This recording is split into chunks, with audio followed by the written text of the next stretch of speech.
আমরা শিয়ালদা স্টেশনে আছি, সেখানে দেখতে পাচ্ছি প্রচুর নতুন চাকরি প্রার্থী এইভাবেই জড়ো হয়েছেন, এইভাবে প্রতীকী প্রতিবাদ করতে। এবং ডান দিকে আমরা যাকে দেখতে পাচ্ছি আরেকজন চাকরি প্রার্থী, তিনি রীতিমতো চায়ের কেটলি হাতে চা বিক্রি করার ঢঙে তিনি আন্দোলন করছেন।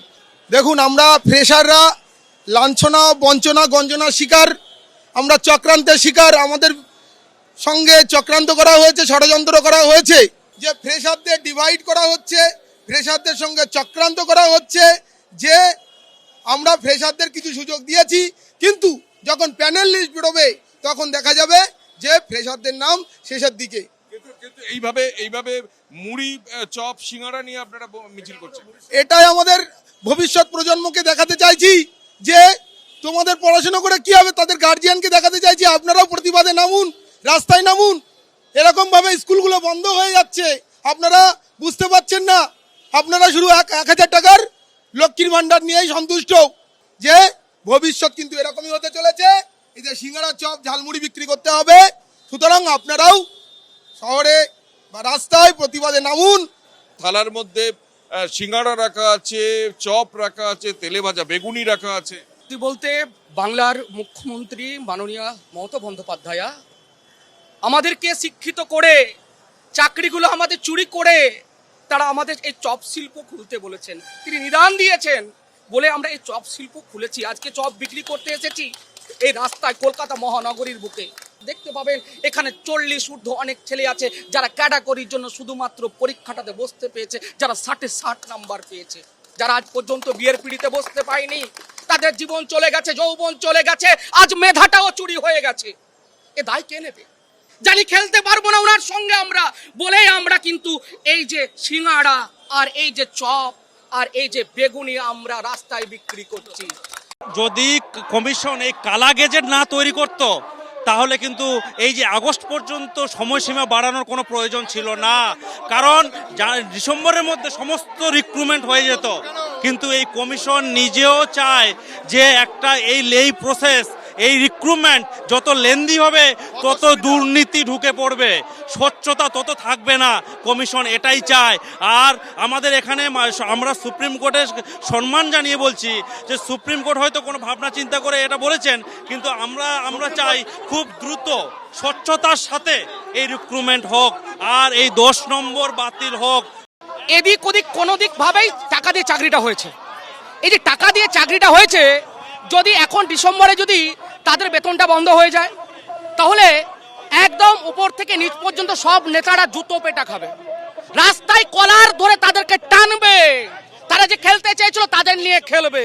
কারণটা হচ্ছে এই যে একটা গভীর চক্রান্ত, এই গভীর চক্রান্ত করে এই সিলেকশন প্রসেসটাকে দীর্ঘমেয়াদী করে ভোটের বৈতরণী পার করিয়ে নেওয়া, তার যে একটা প্রচেষ্টা, সেটাই কিন্তু কমিশনের মূল উদ্দেশ্য।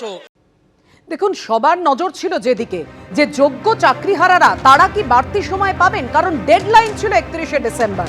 নবম, দশম ও একাদশ দ্বাদশে নিয়োগ প্রক্রিয়া শেষের সময়সীমা বাড়ল। নিয়োগ প্রক্রিয়া শেষের সময়সীমা বাড়ালো সর্বোচ্চ আদালত। 31শে অগস্ট পর্যন্ত চাকরি করতে পারবেন যোগ্য চাকরিহারারা। 2025-এর 31শে ডিসেম্বরের বদলে সময়সীমা বেড়ে 2026-এর 31শে অগস্ট হলো। 8 মাস বাড়ল নিয়োগ প্রক্রিয়া শেষের সময়সীমা। 31শে অগস্ট পর্যন্ত চাকরি করতে পারবেন যোগ্য চাকরিহারারা। 31শে অগস্ট পর্যন্ত বেতন পাবেন যোগ্য চাকরিহারারা।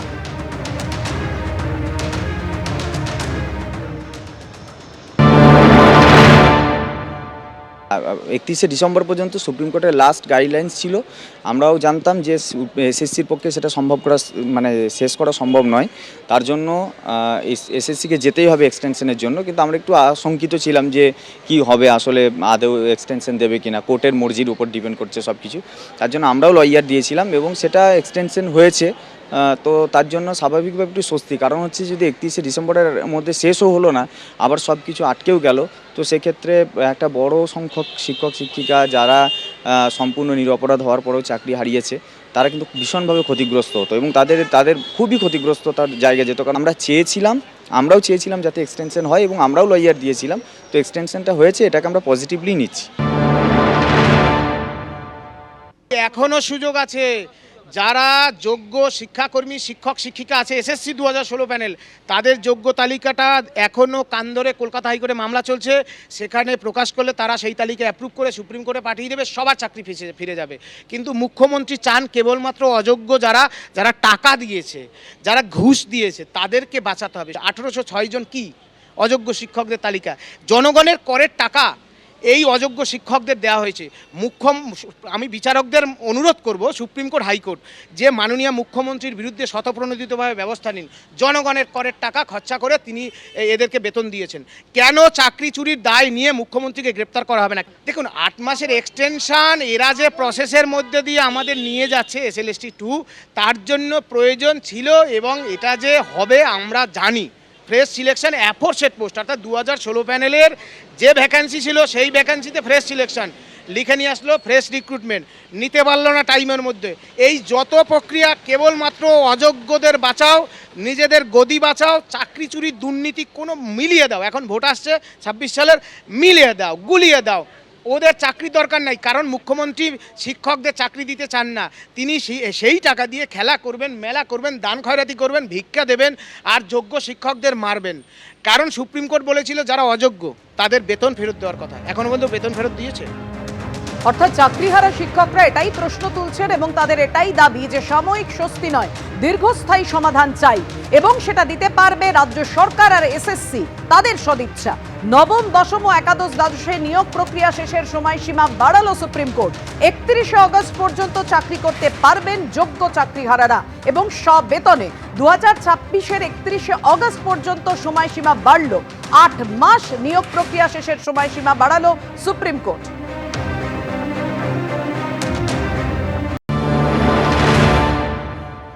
এটা কাম্যই ছিল, কারণ একটা নিয়োগ প্রক্রিয়া হতে কতটা সময় লাগতে পারে সেটা যারা করে এবং যারা এই প্রসেসের মধ্যে দিয়ে যায় তারাই জানে। এটা কখনোই 2-3 মাস, 4 মাস, 5 মাসে একটা নিয়োগ প্রক্রিয়া শেষ হওয়ার মতো নয়। আর যেখানে এতগুলো লিটিগেশন আছে, কোর্টে প্রতিনিয়তই বিভিন্ন ইস্যু নিয়ে কেস হচ্ছে, সেখানে এটা এত তাড়াতাড়ি সম্ভব নয়। সেই জন্য একটা আনুমানিক যে ক্রাইটেরিয়া এবং টাইম লাইন দেওয়া ছিল কমিশনের তরফ থেকে, সেই অনুযায়ী স্বস্তি আমরা এগুলোকে বলে সাময়িক স্বস্তি। আমরা এরকম স্বস্তি চাই না, আমরা চাই চাকরির স্থায়িত্ব। অবশ্যই একটা এক্সটেনশন হয়েছে, যেটা আমাদের মাথার মধ্যে চলছিল একটা টেনশন যে 31শে ডিসেম্বর আর কিছুদিন বাকি, তারপরেই জীবনটা হয়তো একেবারে নষ্ট হয়ে যেতে চলেছে, সেইটা থেকে খানিকটা সময় পাওয়া গেল। এই নিয়ে এক্সহ্যান্ডেলে শিক্ষামন্ত্রী লিখেছেন, নবম, দশম এবং একাদশ দ্বাদশে শিক্ষক নিয়োগ মামলায় গুরুত্বপূর্ণ রায় সুপ্রিম কোর্টের। সর্বোচ্চ আদালত নিয়োগ প্রক্রিয়া 31শে অগস্টের মধ্যে শেষ করতে নির্দেশ দিয়েছে, যা মুখ্যমন্ত্রী মমতা বন্দ্যোপাধ্যায়ের সঠিক দিক নির্দেশের প্রতি আস্থার উজ্জ্বল দৃষ্টান্ত। আর এই সময়সীমার মধ্যে আগের শিক্ষকরা আগের মতোই কাজ চালিয়ে যেতে পারবেন। বিচারপতি সঞ্জয় কুমারের বেঞ্চের এই নির্দেশে পরিষ্কার, West Bengal central school service commission স্বচ্ছতা এবং দায়বদ্ধতার সঠিক পথেই এগোচ্ছে।